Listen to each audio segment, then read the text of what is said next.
बच्चों, तो आज हम क्लास 6 का जो चैप्टर नंबर 3 है आपका ज्योग्राफी का लैंड फॉर्म्स एंड लाइफ, वो हम चैप्टर करने जा रहे हैं। इसके हम एनसीईआरटी के क्वेश्चंस देखने जा रहे हैं। अगर आपको चैप्टर समझना हो तो आप चैप्टर के लिए आप चैप्टर वाली पीडीएफ देख सकते हैं, उसका भी मैं लिंक कमेंट सेक्शन में डाल दूंगी।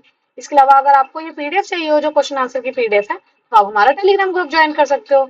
उस टेलीग्राम ग्रुप में आपको सारे ये जो आपके सारे जो चैप्टर के क्वेश्चन आंसर है इन सब की पीडीएफ आपको मिल जाएंगी। ठीक है, थैंक यू। चलो पढ़ाते हैं आप। What are the major types of landforms, कि आपके कौन से टाइप के लैंडफॉर्म्स हैं एंड देयर सिग्निफिकेंस क्या है लाइफ और कल्चर में।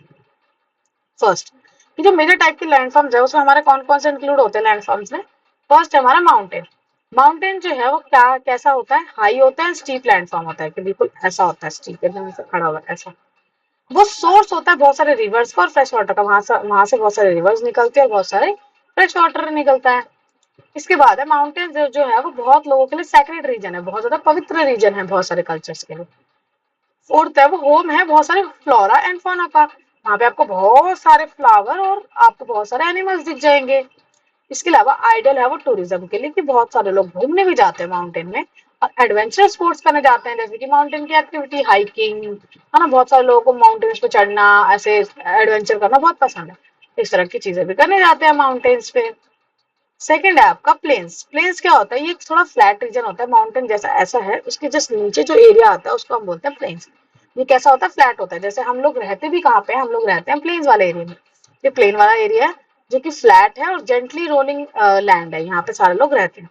फर्टाइल सॉइल है, परफेक्ट है फॉर द फार्मिंग के लिए, यहाँ पे फार्मिंग अच्छे से होती है।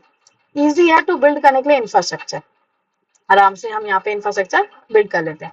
डेंसली पॉपुलेटेड है एंड कल्चरली क्या है, ये वाइब्रेंट इकोनॉमी है। कल्चरली कैसी इकोनॉमी है, वाइब्रेंट इकोनॉमी। इसके अलावा अगर देखा जाए प्लेट्यूज, तो प्लेट्यूज कैसे है, यहाँ पे एलिवेटेड फ्लैटलैंड्स है, यहाँ पे थोड़े से उठे हुए फ्लैटलैंड्स है। रिच है हमारे थोड़े से मिनरल्स में एंड आइडियल है फॉर द माइनिंग। अब देखो जैसे हमारा प्लेन्स है, जैसे हमारा हमने माउंटेन पढ़ लिया, प्लेन्स पढ़ लिया, अब प्लेट्यू कौन सा रीजन होता है, ऐसा वाला रीजन होता है ऐसा। जैसे अगर हमारा कोई माउंटेन था और ऊपर का टॉप हट चुका है तो वो ऐसे ऐसे ऐसे हो जाएगा ना हमारी शेप, ऐसे ऐसे और ऐसे। इसको क्या बोलेंगे हम, प्लेट्यू बोलेंगे। तो ये भी थोड़ा सा एलिवेटेड फ्लैटलैंड है, मतलब फ्लैट तो है ऊपर से जहाँ पे लोग रहते हैं लेकिन थोड़ा सा उठा हुआ है। रिच होता है, ये बहुत सारे मिनरल्स मिलते हैं यहाँ पे। आइडल होता है माइनिंग के लिए, अगर आप माइनिंग करोगे ना यहाँ पे तो बहुत सारे मिनरल्स मिल जाएंगे आपको। सुटेबल होता है ये ग्रेजिंग के लिए, यहाँ पे चरवाहा के लिए भी बहुत अच्छा है कि आप अपनी गाय को भैंस को यहाँ पे चारा खिला सकते हो। टेरेस फार्मिंग के लिए बहुत अच्छा है कि यहाँ पे अगर आप टेरेस फार्मिंग करोगे तो वो भी बहुत ज्यादा अच्छा होगा। इसके अलावा आपका often home to isolated communities, ये ऑफ्टन होम भी होता है बहुत सारे आइसोलेटेड कम्युनिटीज का विद डिस्टिंक्ट कल्चर। जैसे हम लोग के बहुत सारे घर होते हैं, ऐसे बहुत सारे आइसोलेटेड जो कम्युनिटी है उन लोगों का घर भी है ये प्लेट्यू। सिर्फ मिनरल्स के नहीं है, लोग रहते भी हैं प्लेट्यूज में। ठीक, हमारा सबसे बड़ा प्लेट्यू अभी हमारे इंडिया में एक बहुत मेन प्लेट्यू कौन सा है, डेक्कन प्लेट्यू।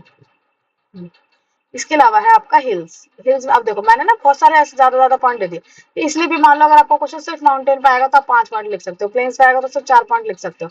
तो ये तो एक बड़ा क्वेश्चन बना दिया जिसमें आपके बहुत सारे लैंडफॉर्म है। आप चाहे अगर ये पूरे बड़ा क्वेश्चन आ जाएगा आपका 3-4 नंबर में, तो आप सबके बारे में एक एक लिख सकते हो पॉइंट, भले से एक एक या दो दो। जैसे माउंटेन का आपने 2 पॉइंट लिख दिया, प्लेन्स के लिए 2 पॉइंट लिख दिया, प्लेट्यूज के लिए 2 पॉइंट लिख दिया, ऐसे आपका हिल्स के लिए 2 पॉइंट लिख दिया, डेजर्ट के लिए 2 पॉइंट लिख दिया, वैली के लिए 2 पॉइंट लिख दिए। लेकिन अगर अलग से क्वेश्चन आ जाए, हिल्स के बारे में पूछ लिया, डेजर्ट के बारे में पूछ लिया, तो आपको अलग से कहीं जाने की जरूरत नहीं है, इसी आंसर में आपको 3 से 4 पॉइंट्स मिल जाएंगे। अब देखो हमारा क्या है, हिल्स। हिल्स क्या है, हिल्स क्या होती है, smaller than the mountain. Mountain ज्यादा ऊंचे होते हैं, थोड़े से स्मॉलर होते हैं। तो स्मॉलर होते हैं हमारे माउंटेन से, यूज होते हैं हमारे टेरेस फार्मिंग में। देखने लायक नजरिया होता है, जैसे हम बोलते हैं ना वाओ कितना सुंदर है, तो सीनिक है, सीनिक मतलब देखने लायक है। पॉपुलर है वो टूरिज्म के लिए, जैसे माउंटेन पॉपुलर है ऐसे आपका हिल्स भी पॉपुलर है। बहुत सारी एशियन की साइट्स लोकेटेड है आपकी हिल्स में, अगर आप बहुत पुराने साइट्स भी देखोगे तो वो कहाँ लोकेटेड है आपकी हिल्स में। इसके अलावा आपका डेजर्ट रीजन। डेजर्ट रीजन में क्या है, एरिड रीजन है विद लिटिल रेनफॉल, कि हमारा बहुत ऐसा सूखा सूखा सा इलाका है और बहुत ज्यादा कम रेनफॉल होती है यहाँ पे। इसके अलावा आपका हार्श लिविंग कंडीशन, आपकी लिविंग कंडीशन कैसी है, बहुत हार्श है बट रिच इन मिनरल्स, कि डेजर्ट में मतलब बहुत रहना बहुत मुश्किल होता है, बट यहाँ पे मिनरल्स बहुत सारे मिलते हैं। ठीक है, unique culture adapted to the extreme climates, यहाँ पर जो कल्चर जो है वहाँ का बिल्कुल ही अलग है। जैसे अगर आप देखोगे हमारा राजस्थान वाला जो एरिया है वो बहुत ज्यादा उनका कल्चर अलग है, उनका पहनावा अलग है, खाने की चीजें अलग है। तो यूनिक कल्चर है लेकिन अडेप्ट कर रखा है उन्होंने एक्सट्रीम क्लाइमेट्स को। इसके अलावा आपका वैलीज, वैली जो होता है क्या होता है, लो एरिया बिटवीन द हिल्स और द माउंटेन। जैसे अब ये एक ऐसे और एक ऐसे माउंटेन है ना, तो इन दोनों के बीच में जो नीचे वाला एरिया ना जो वी शेप का ऐसा बन गया, वो जो होता है वो क्या होता है, आपकी वैली होती है। हम उसको बोलते हैं लो एरिया बिटवीन द हिल्स और mountains. Often have the reverse, इसमें रिवर्स भी है, आइडल फॉर द एग्रीकल्चर। इसी वैली में से क्या होता है, रिवर्स निकलती है। ठीक, तो ये हमारे किसके लिए अच्छा होता है, एग्रीकल्चर के लिए अच्छा होता है। Cradle of the ancient civilisation, की एंशिएंट सिविलाइजेशन भी बहुत यहाँ पे रही है। ठीक, इसके अलावा है आपका next question, what are the challenges and opportunities of the life associated with the each landform. ये चैलेंजेस और आपकी अपॉर्चुनिटीज क्या है लाइफ की, एसोसिएटेड क्या है वो ईच लैंडफॉर्म से। लैंडफॉर्म्स में हमारे चैलेंजेस क्या है और हमारे अपॉर्चुनिटीज क्या है, वो हमारा इस तरह से है कुछ। ये हमने एक टेबुलर फॉर्म में कर लिया ताकि आपको एकदम से याद हो। जैसे चैलेंजेस लिखना हो तो सिर्फ ये लिख दो, अपॉर्चुनिटीज लिखना हो तो ये लिख दो। माउंटेन्स की क्या क्या चैलेंजेस हैं, लैंडस्लाइड्स होती है, यहाँ पे बहुत दिक्कत होती है, ऊपर से लैंड टूट टूट के गिर जाते हैं, एवलांचेस हो जाते हैं, बहुत बड़ा बड़ा हिस्सा जब खिसक जाता है, और डिफिकल्ट होती है यहाँ पे फार्मिंग करने में। जब हम खेती वेती करते हैं तो इसमें दिक्कत आती है हमें माउंटेन पे खेती करने में। लेकिन इसमें अपॉर्चुनिटी क्या क्या है, यहाँ पे फ्रेश वाटर मिलता है, पानी पीने के लिए मिलता है, टूरिज्म होता है, यहाँ पे लोग घूमने जाते हैं, और बायोडाइवर्सिटी है, यहाँ पे फ्लोरा और फौना है आपका। इसके अलावा अगर आप प्लेट्यू में देखा जाए तो प्लेट्यू का चैलेंज क्या है कि यहाँ पे ना सॉइल इरोजन हो जाता है, जब पूरी सॉइल है वो खिसक जाती है, कभी यूं करके ऐसे ऐसे जब बारिश आती है तो पूरी सॉइल ऐसे खिसक जाती है। बट और लिमिटेड एग्रीकल्चर होता है, सॉइल इरोजन और लिमिटेड एग्रीकल्चर। लेकिन अपॉर्चुनिटी क्या है, अपॉर्चुनिटी यही है mining, grazing and unique ecosystem की। आप प्लेट्यू से माइनिंग कर सकते हो क्योंकि यहाँ पे बहुत अच्छे अच्छे मिनरल्स मिल जाते हैं आपको। ठीक है, जैसे कि आपका कोल भी मिल जाएगा है ना, यहाँ पे आपका वो मिल जाता है, कोल होता है, और भी होता है कुछ कुछ अलग अलग मिनरल्स मिलते हैं। ठीक, तो कोल मिल जाएगा, ग्रेजिंग के लिए बहुत अच्छा है, यहाँ पे आप वो है अपने जानवरों को खाना खिला सकते हो, घास चरा सकते हो, और यूनिक इकोसिस्टम है, बहुत सुंदर इकोसिस्टम है कहाँ पे आपका प्लेट्यू में। इसके अलावा आपका प्लेन्स, प्लेन्स में आपका चैलेंजेस क्या है, फ्लडिंग। यहाँ पे बहुत ज्यादा क्या आती है, फ्लड आने लगती है। और इसके अलावा ओवर पॉपुलेशन है कि फ्लड भी आ जाती है क्योंकि यहाँ पे नदी वाला रीजन है, यहाँ पे बहुत सारी नदियां मिलती है तो फ्लड आ सकता है, उससे चैलेंजेस है। और ओवर पॉपुलेशन क्योंकि यहाँ पे नदियां हैं तो बहुत सारे लोग रहते हैं यहाँ पे, जैसे हमारा यूपी वाला एरिया, बिहार वाला एरिया। लेकिन अपॉर्चुनिटी क्या है, एग्रीकल्चर बहुत अच्छी होती है यहाँ पे, ट्रेड बहुत अच्छा होता है क्योंकि पानी वाला इलाका, एक जगह से दूसरी जगह जाना चीपर होता है पानी के थ्रू, शिप के थ्रू ट्रेड होता है अच्छे से, इंफ्रास्ट्रक्चर बहुत अच्छे से खासा हो पाता है। इसके अलावा आपका हिल्स, हिल्स जो होता है आपको वहाँ पे क्या होता है चैलेंजेस, लिमिटेड ट्रांसपोर्ट, यहाँ पे लिमिटेड ट्रांसपोर्ट और स्टीप टेरेन है। यहाँ पे लोग जाना बहुत मुश्किल होता है, लिमिटेड ट्रांसपोर्ट है, मतलब वहाँ पे जनरली अपनी गाड़ी लेके नहीं जा पाते, आपको सब पैदल चलना पड़ता है ज्यादा। और जिसका टेरेन है वो भी स्टीप है, मतलब ऐसा चैलेंजिंग है कि आपको ऐसे चढ़ चढ़ के जाना पड़ेगा।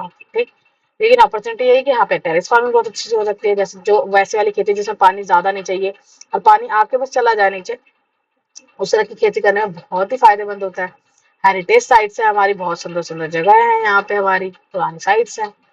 इसके अलावा आपका डेजर्ट, डेजर्ट में चैलेंजेस क्या है कि आपका स्केर्सिटी ऑफ वाटर है, पानी की बहुत ज्यादा कमी है डेजर्ट में, और एक्सट्रीम टेम्परेचर है तो बहुत गर्मी लगती है। और अपॉर्चुनिटीज में क्या है आपका, मिनरल है, मिनरल की वेल्थ है एंड कल्चरल यूनिकनेस है। इसके अलावा आपकी वैलीज, वैलीज में क्या है, फ्लड रिस्क एंड आइसोलेशन, कि फ्लड आते हैं, फ्लड से रिस्क में है ना, वैली वाले रीजन में हमारे फ्लड आते हैं और उसमें आइसोलेशन रहता है। अपॉर्चुनिटी में क्या होता है, फर्टाइल लैंड है, रिवर एक्सेस है एंड एंशिएंट सेटलमेंट्स है।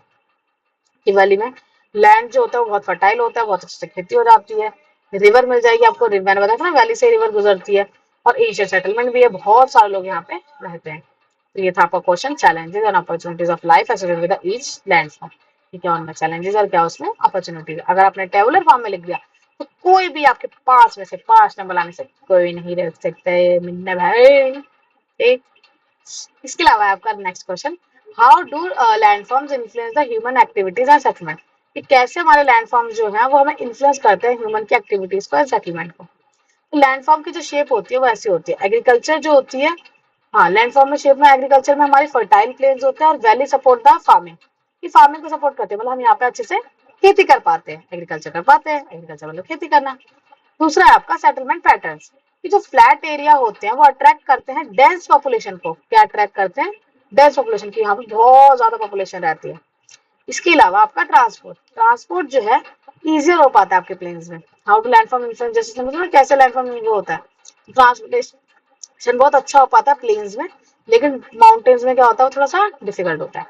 कल्चर में देखा जाएगा तो ट्रेडिशन जो है often evolve based on the terrain की ट्रेडिशन इवॉल्व है हमारे टेरेन के ऊपर। इसके अलावा आपकी इकोनॉमी में है आपका माइनिंग इन द प्लेट्यूज की माइनिंग होती है प्लेट्यूज में एंड टूरिज्म होता है हिल्स में एंड द माउंटेन में। ठीक, देख लो अच्छे से आंसर। अगर इसकी पीडीएफ चाहिए हो तो सबको कहाँ जाना है, टेलीग्राम ग्रुप को ज्वाइन करना है।